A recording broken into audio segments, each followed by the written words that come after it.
السلام علیکم ورحمۃ اللہ وبرکاتہ۔ عزیزان گرامی، عنقریب محرم کا مہینہ ختم ہو رہا ہے اور سفر کے مہینے کی آمد ہے۔ ماہ سفر سے متعلق کچھ غلط باتیں، کچھ بدگمانیاں، کچھ جہالت والی باتیں لوگوں کے ذہنوں میں بیٹھی ہے، خاص طور پر عورتوں میں اور کم پڑھے لکھے لوگوں میں۔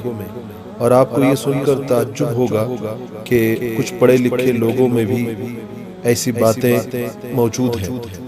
اس لیے میں نے سوچا کہ قرآن و حدیث کے روشنی میں سفر کے مہینے کی حقیقت بیان کروں تاکہ ہم بدگمانی اور جہالت سے بچیں اور راہ راست پر چلیں۔ زمانہ جاہلیت میں سفر کے مہینے کو منحوس سمجھا جاتا تھا، اسی لیے سفر المظفر یا سفر الخیر کہا جاتا ہے تاکہ اسے نحوست والا مہینہ نہ سمجھا جائے۔ آج کل بھی لوگ اس کو منحوس اور بلکہ آسمان سے بلائے اور آفتیں نازل ہونے والا مہینہ سمجھتے ہیں۔ اسی وجہ سے اسی ماہ میں خوشی کی بہت ساری چیزوں سے پرہیز کیا جاتا ہے، مثلا شادی بیاہ وغیرہ اور ایسی کوئی خوشی کی تقریبات ہے اس کو منحوس اور معیوب سمجھا جاتا ہے۔ جبکہ حضرت فاطمہ رضی اللہ تعالیٰ عنہ کا نکاح سفر میں ہی ہوا 2 ہجری میں، اور حضرت زینب بنت خزیمہ کا نکاح سفر میں ہوا 4 ہجری میں، اور حضرت صفیہ رضی اللہ عنہا کا نکاح آپ صلی اللہ علیہ وسلم سے سفر میں ہی ہوا 7 ہجری کو۔ اس کے علاوہ اور بے شمار خیر کے کام اس مہینے میں ہوئے، مثلا آپ صلی اللہ علیہ وسلم کی ہجرت، غار ثور میں داخلہ وغیرہ وغیرہ۔ بعض لوگوں کا تو خیال یہ ہے کہ ابتدائی جو 13 دن ہیں خاص طور پر بہت سخت اور بھاری ہوتے ہیں، اسی وجہ سے یہ لوگ سفر کے مہینے کی پہلی تاریخ سے 13 تاریخ تک کے ایام کو خاص طور پر منحوس سمجھتے ہیں۔ ان دنوں میں باہر نہیں نکلتے اور بعض جگہ اس مہینے کی 13 تاریخ کو چنے ابال کر تقسیم کرتے ہیں تاکہ بلائیں وغیرہ ٹل جائے، جبکہ اسلامی اعتبار سے اس مہینے کے ساتھ کوئی نحوست، کوئی بلا وابستہ نہیں ہے۔ اسی وجہ سے احادیث مبارکہ میں اس مہینے کے ساتھ نحوست وابستہ ہونے کی سختی سے تردید کی گئی۔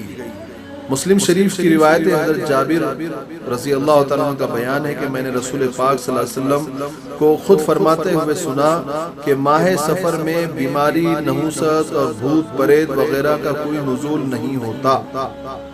اور بخاری کی بھی ایک حدیث ہے جس میں آپ صلی اللہ علیہ وسلم نے ارشاد فرمایا کہ بدشگونی اور ماہ سفر کی نحوست کوئی چیز نہیں ہے۔ اور آپ کو میں مسلم شریف کی ایک حدیث بتاؤں جس میں رسول پاک صلی اللہ علیہ وسلم نے فرمایا کہ بیماری، شیطانی گرفت، ستاروں کی گردش اور نحوست کا ماہ سفر سے کوئی تعلق نہیں ہے۔ یاد رکھے کہ عام طور پر نحوست کے اسباب بندوں کے برے اعمال ہوتے ہیں۔ اللہ تبارک و تعالیٰ نے سورہ یاسین میں رسولوں کی بات نقل کرتے ہوئے فرمایا کہ تمہاری نحوستیں تمہارے اعمال کی وجہ سے ہیں۔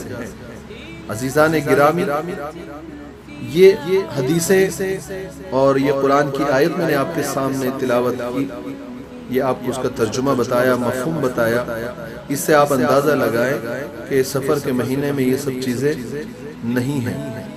بعض لوگ ماہ سفر کے آخری بدھ کو عید مناتے ہیں اور بعض لوگ اس دن چھٹی کرنے کو اجر و ثواب سمجھتے ہیں۔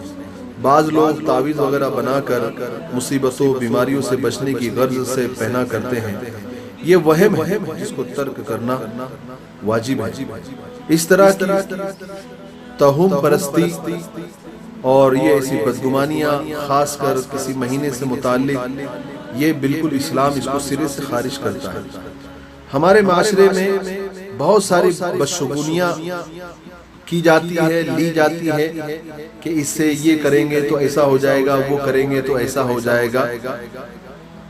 اسلام میں ان کی کوئی جگہ نہیں، قرآن و حدیث میں ان کا کوئی تذکرہ نہیں۔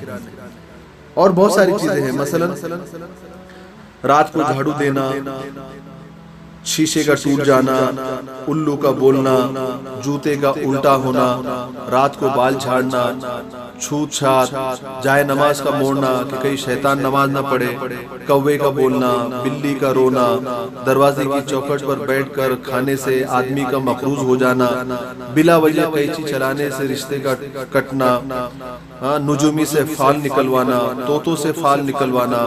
حالانکہ نبی کریم صلی اللہ علیہ وسلم نے نجومی اور کاہن کے پاس جانے اور اس کی بات کی تصدیق کرنے کو کفر بتایا۔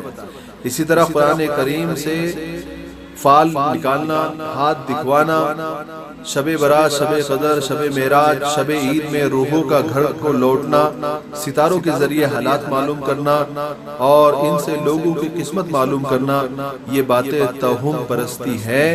ان سے اس طرح کہ دیگر تمام توہم پرستی اور شرکیہ باتوں سے بچنا، دوسروں کو بچانا نہایت ضروری ہے۔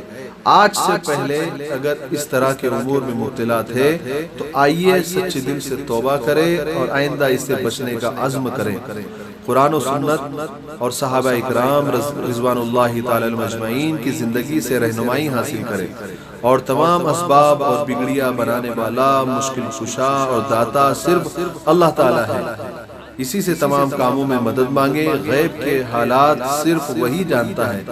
نبی کریم صلی اللہ علیہ وسلم سے اللہ تعالیٰ نے یہ اعلان کرایا، کہہ دیجئے کہ مجھے معلوم نہیں کہ دنیا میں میرے ساتھ کیا حالات پیش آنے والے ہیں، اور نہ ہی یہ معلوم کہ تمہارے ساتھ کیا ہونے والا ہے۔ اور قرآن کریم میں ایک جگہ یہ ہے کہ اور کہہ دیجئے کہ میں تمہارے نفع اور نقصان کا مالک نہیں ہوں، سورہ اعراف میں ہے۔ اور جب ان تمام چیزوں کی نفی نبی کریم صلی اللہ علیہ وسلم سے کی گئی، اور کوئی کیسے ان حالات کو ہماری قسمت کو بتا سکتا ہے۔ اللہ تبارک و تعالی ہم سب کو برے عقائد، برے اعمال سے بچنے کی توفیق عطا فرمائے اور نیک اعمال کرنے کی توفیق عطا فرمائے۔ السلام علیکم ورحمۃ اللہ وبرکاتہ۔